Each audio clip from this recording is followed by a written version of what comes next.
Hello there, folks. It's Bob out at Serenity Hill. Nice sunshiny day. You can see behind me Cordwood. That's what we're working on right now.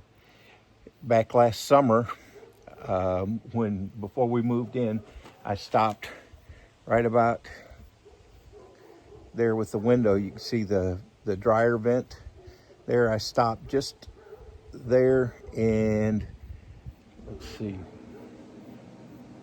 Yeah, I hadn't gone up to the window out here, and then I covered it over with OSB, as you can see back behind me in there, in order to get it closed in so we could get moved in. And then I spent the remaining months, the past year, working on flooring and insulation and cabinets and closets and interior doors and things like that. And so now we're back to Cordwood.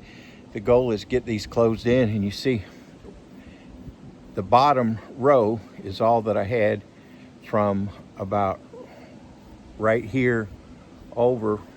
All it was the bottom row. And so we've done this over the past about week and a half. I've had a few days where I had to do some other things. I wasn't feeling well, so we didn't get as much done then. But over the next day and a half, we'll get the rest of it closed in, and then we'll be able to start back here and the goal is to get these walls done so that we can get this all closed in and insulated for wintertime, so that my water manifold doesn't freeze up again. So I thought I'd just give you a quick walkthrough on the process that we take. I've got some other videos where I've showed the actual process of mixing the mortar and doing the cordwood, installing the cordwood and all that. But I thought I'd just give a quick walkthrough, and I'll link one or two of those videos showing more detail on what we do in the comments below. All right, well, the process starts right here. Got my little miniature sawbuck made.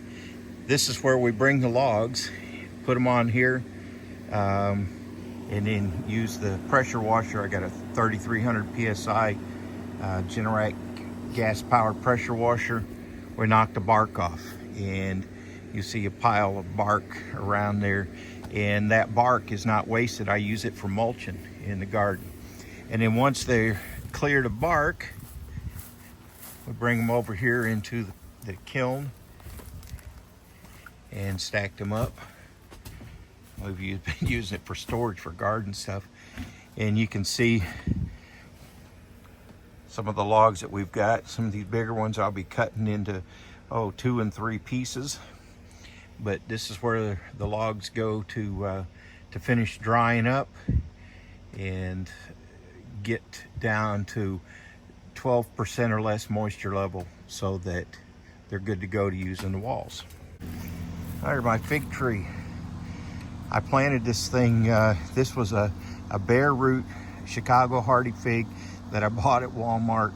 It had 2 leaves on it and was about 8 inches tall when I brought it home from the store. And the thing is now up almost 4 foot tall, and it's doing well. If I can just keep it alive over the winter time, so that it'll continue to grow and we'll have us a nice little fig tree.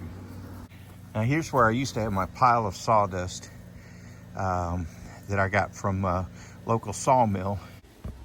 What I've been using this time around is red cedar sawdust and shavings from when I was planing a bunch of rough cedar to use to make doors for inside.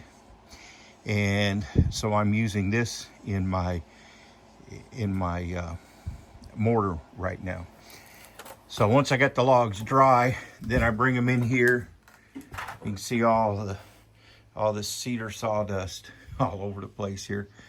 I bring them in here to my miter saw, and I cut them down to 16 inches. Put them over here, and then sand the end smooth, because quite often what we have to do, and you can see it on this end that's cut off, the saw blade only goes down so far. Sometimes once the binding heats up a little, it only goes down so far, and then I have to finish the cut with a hand saw.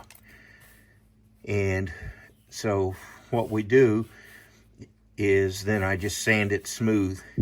Where the saw cuts, it leaves the miter saw leaves a pretty nice smooth finish. So if I can cut all the way through, I don't have to bother with sanding.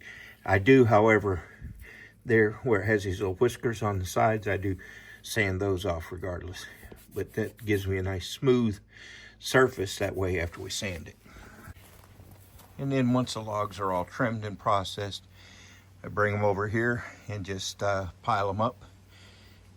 I've got a selection here. I got some small round ones. Got a bunch of wedges, a few halves, and some round ones. This last batch of logs I'm able to use a lot of them whole. And then some of these short logs like this will go on the inside. They'll be on the back side of this column to cover it. Back here is my mortar mixing station. I got my sand and my type S mortar cement and my lime, hydrated lime, and my good old trusty mixer. I'm so glad that I've got this. When I first started, I didn't have this, and I did the first half dozen batches with a hole in a tub, and that was not fun. And here we've got some sawdust cedar shavings that are soaking in water, and we use that in the mix as well. And the mortar mix that I use contains 2 of the type S mortar cement, 3 of the hydrated lime, 2 of the fine multi-purpose utility sand, and in 4 of the coarser all-purpose sand, and then 4 scoops of the wood shavings, and then probably about 1 3/4 scoops of water that makes up the mix. And then once the mortar is mixed up, I split it in half, put 1/2 of it here, 1/2 on the inside, and my grandson's been helping me. He's been on the outside. He's not crazy about heights, so I'll be on the outside now that we're up high. And one of us puts a bead of mortar here, and the other one on the inside, and then we put the logs on. And it goes pretty fast that way. All right, a day later, hope you can see that. And that wall is done. You can see we're done all the way up to the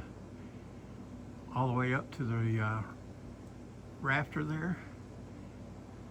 That wall is complete.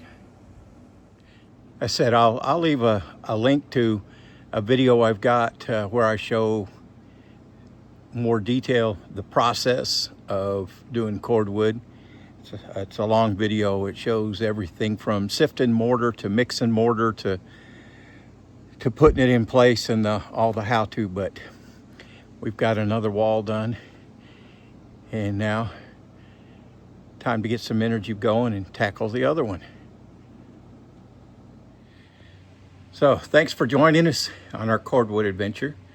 Again, this is Bob at Serenity Hill. Thanks for stopping by. Like and subscribe, and we'll update you. The big event for the next probably month or so is going to be cordwood to finish up those last couple wall sections and have everything closed in, snug as a bug before the freezes hit. Don't be afraid to get out there and do something you've never done before. Try something. Make things happen for yourself. Thanks for stopping by, and we will see you on the next one. Bye now.